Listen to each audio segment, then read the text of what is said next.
Hello there. Welcome to the Morning Minute. Now, if you think first impressions are hard to revise, how about bad impressions made over time? How about those people in your life that you have consistent, difficult dealings with?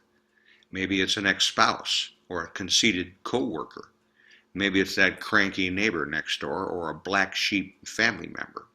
But you've got their number, and the best you can really do is tolerate them or do your best to have no dealings with them at all, much less love them.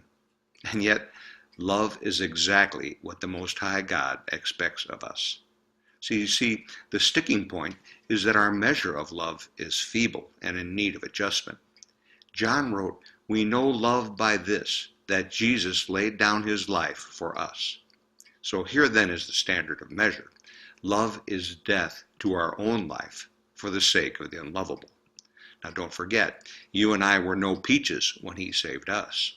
Paul writes, God demonstrates his own love toward us in that while we were yet sinners, Christ died for us.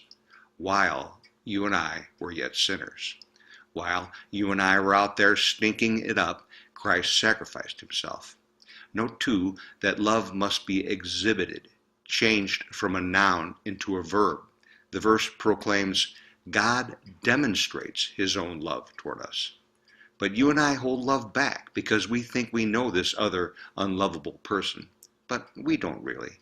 God speaks this truth to Samuel by saying, God sees not as a man sees.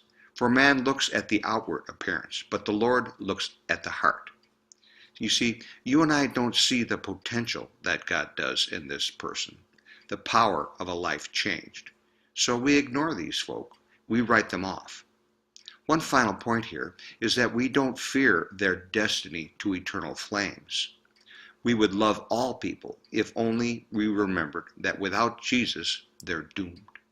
So today, forget ourselves long enough to trash our first impressions and demonstrate love as a verb toward the difficult people in our lives. That's my reminder for you today and my encouragement. Thank you so much for tuning in to Restart Church, and may the Lord bless you as you go.